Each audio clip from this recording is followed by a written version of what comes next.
A conferência do BRICS começou na terça-feira, 22 de outubro, em Kazan, na Rússia, o maior evento internacional que este país hospeda desde o início do conflito na Ucrânia. E isso é um claro sinal de que as tentativas ocidentais de isolar a Rússia falharam. Mas, em princípio, isso já estava claro ainda em 2022. Portanto, o significado simbólico do fato de que os chefes de 24 países visitarão Vladimir Putin é de fundamental importância para o próprio Ocidente. Incapazes de ignorar este fato, eles estão tentando explicá-lo por vários motivos, desde seus próprios erros no trabalho com o chamado Sul Global, até também a chamada manipulação russa da retórica anticolonial e anti-ocidental. Entretanto, a crescente popularidade do BRICS é de natureza completamente objetiva e não pode ser entendida isoladamente da transformação maciça de toda a ordem mundial. O BRICS foi criado há menos de 2 décadas, mas já naquela época, em 2006, estava claro que o mundo estava entrando em uma nova era. Uma nova ordem mundial estava começando a surgir e, embora nem a velocidade desse processo nem a intensidade da luta estivessem claras, todos perceberam que a escala da mudança seria enorme e universal. Apenas alguns meses após a formação do BRIC, na época a associação ainda era composta por 4 países, sem a participação da África do Sul, Vladimir Putin fez um discurso em Munique, na Alemanha, no qual alertou sobre a futilidade das tentativas do Ocidente, principalmente dos Estados Unidos, de pastorear as nações. Na verdade, foi uma declaração do fracasso dos planos de construir um mundo unipolar. Logo depois, em 2008, ocorreu uma crise financeira global, cuja culpa recaiu inteiramente sobre os Estados Unidos. E como eram os Estados Unidos que controlavam o sistema financeiro global, o planeta inteiro teve de pagar a conta. Naquela época, os Estados Unidos já haviam criado um rastro de destruição no Iraque, sob o pretexto de que Saddam Hussein possuía armas de destruição em massa, algo que os próprios norte-americanos negaram anos depois. O Iraque é um país importante no Oriente Médio, de modo que a Primavera Árabe, que começou 3 anos depois, com suas terríveis consequências para toda a região, estava praticamente pré-determinada. De 2011, houve apenas um passo até 2014, quando a Rússia entrou em um conflito geopolítico aberto com o Ocidente por causa de suas tentativas de assumir o controle da Ucrânia. E depois, mais adiante, até 2022, quando o conflito assumiu a forma de um conflito militar, embora indiretamente. Durante todos estes anos, o Ocidente tem se enfraquecido, enquanto o Sul Global tem se fortalecido.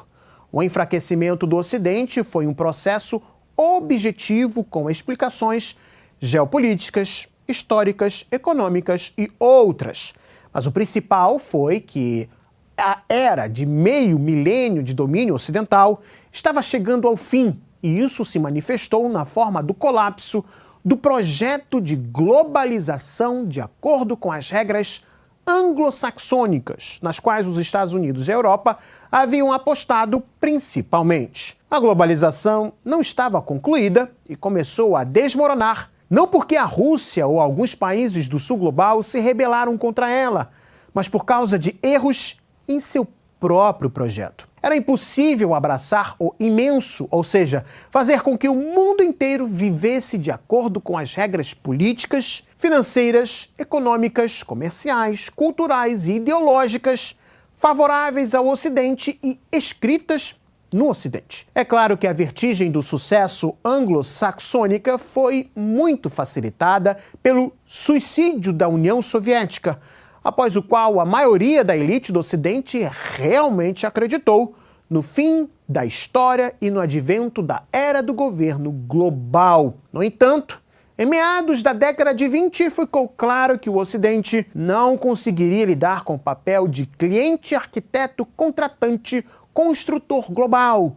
Tudo estava desmoronando. Foi quando surgiu o BRICS, inicialmente como uma espécie de instrumento de coordenação entre países não ocidentais, que perceberam que o Ocidente estava indo na direção errada e arrastando o mundo inteiro com ele. Nos últimos anos, o Ocidente se enfraqueceu ainda mais, não apenas em termos de sua posição no cenário mundial, mas também internamente. Os Estados Unidos entraram em um período de maior turbulência em meados da última década e não só não conseguirão sair dele, nem mesmo a médio prazo, como também correm o risco de entrar em uma séria turbulência interna. As maiores provas disso são a derrota no Afeganistão para o Talibã, a incapacidade dos norte-americanos reconquistar mercados perdidos para o capital chinês, a lenta, mas contínua queda do uso do dólar no comércio global. Cada vez mais se recorrem às moedas nacionais. A profunda crise social e moral das sociedades norte-americana e europeia. A liberdade da informação na internet também diminuiu o poder de convencimento que antes a imprensa e o cinema, em grande parte influenciados pelos Estados Unidos, tinham. Contudo, isso ainda não significa que os Estados Unidos não tenham mais força para lutar para manter sua posição de hegemonia mundial, mas significa que devem escolher entre tentar defender esta hegemonia no cenário mundial ou fazer reformas internas profundas.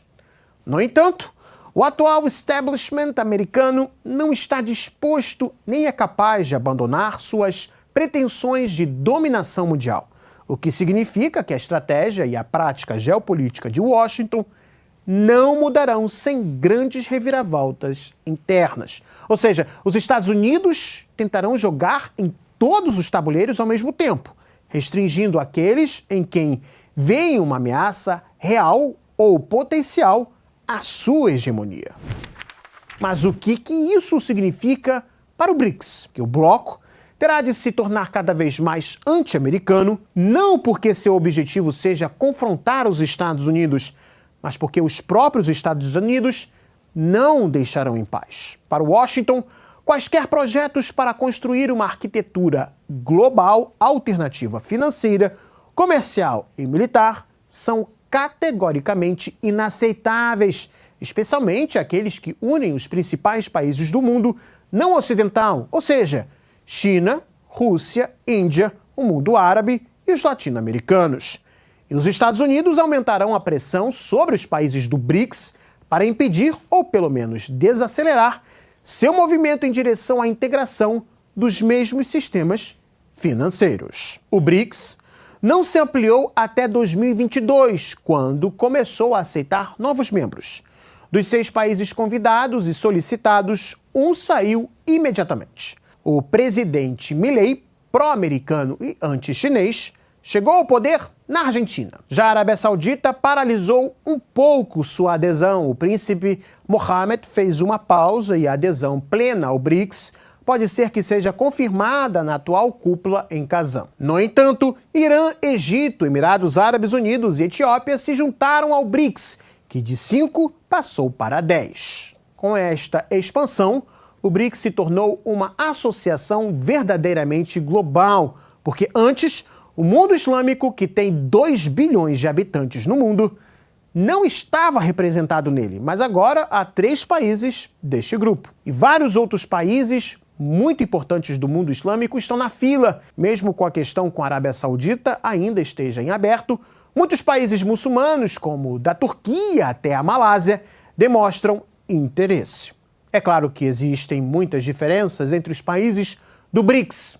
As mais notáveis são as sino-indianas, embora essa cúpula seja o primeiro encontro oficial entre Xi Jinping e Modi em 4 anos e meio. Eles não conversam desde o conflito da fronteira no Himalaia na primavera de 2020. E é com isso que os anglo-saxões estão tentando jogar, especialmente em relação aos países sobre os quais não podem exercer pressão direta. Sempre haverá discordâncias dentro do BRICS sobre a velocidade e os métodos desejados para facilitar o processo de declínio do Ocidente.